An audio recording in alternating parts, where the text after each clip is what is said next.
नमस्कार। स्वागत है आपका बेजोड़ रत्न चैनल में, जो कि आपका अपना है।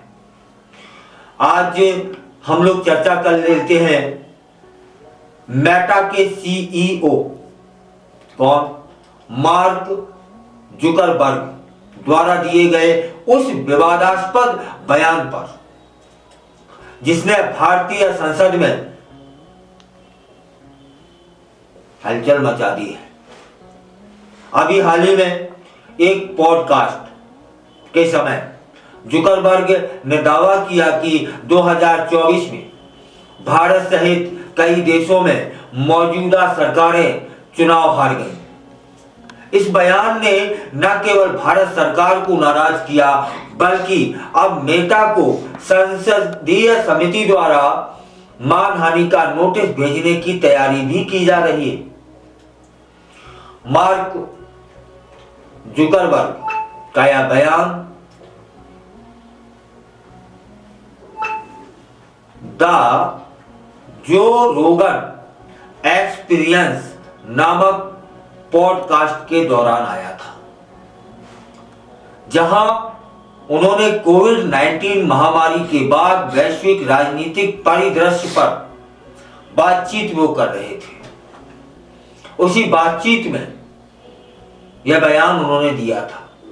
वे कहते हैं कि भारत समेत कई देशों में सरकारें गिर गई और यह एक उथल पुथल वाला समय था। उनके इस बयान ने भारत सरकार की ओर से तीखी प्रतिक्रिया को जन्म दे दिया है, जिसमें कहा गया है कि यह दावा तथ्यात्मक रूप से गलत है। भाजपा सांसद और संचार जानकारी प्रौद्योगिकी की स्थायी समिति के अध्यक्ष हैं निशिकांत दुबे। उन्होंने इस मुद्दे पर सख्त प्रतिक्रिया दी है। वे कहते हैं कि मेटा को इस गलत जानकारी के लिए माफी मांगनी चाहिए। उनका यह भी कहना था कि जुकरबर्ग का बयान लोकतंत्र में हस्तक्षेप करने वाला है और इससे यह स्पष्ट हो जाता है कि वह भारत की राजनीतिक माहौल को गलत तरीके से प्रस्तुत कर रहे हैं।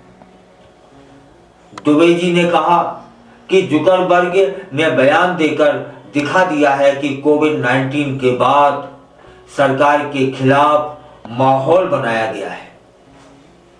केंद्रीय मंत्री हैं अश्विन वैष्णव,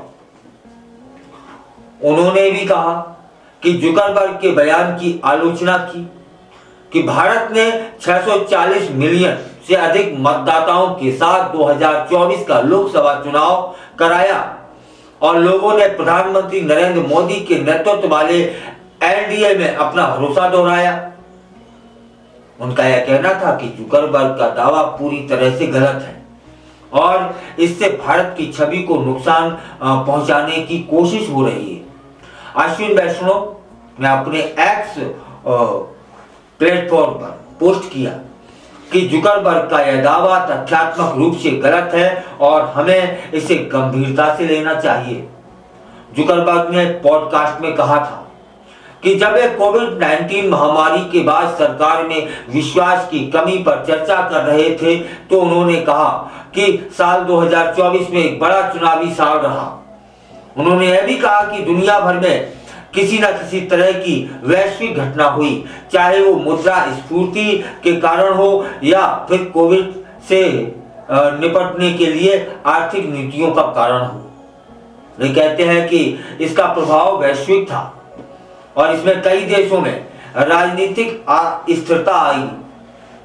इस घटनाक्रम के बाद संसदीय समिति ने तय किया है कि वे मेटा के अधिकारियों को बुलाएंगे और उनसे स्पष्टीकरण मांगेंगे। यदि मेटा द्वारा माफी नहीं मांगी जाती तो समिति कार्रवाई करने पर विचार कर सकती है। निशिकांत दुबे जी कहते हैं कि समिति के सदस्यों से बात करके उन्हें 20 या फिर 24 जनवरी के बीच उपस्थित होने के लिए कहा जाएगा। यह एक महत्वपूर्ण कदम है जो कि हमारी समिति, हमारे संसद उठाने जा रही है।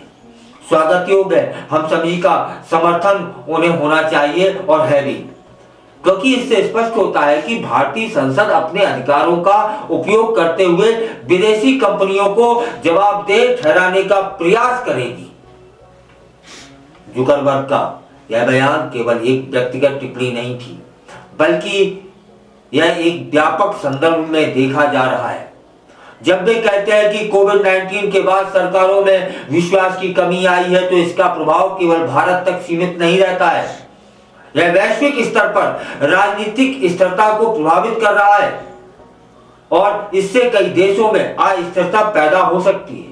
हालांकि इस मामले में मेटा की स्थिति भी महत्वपूर्ण होगी।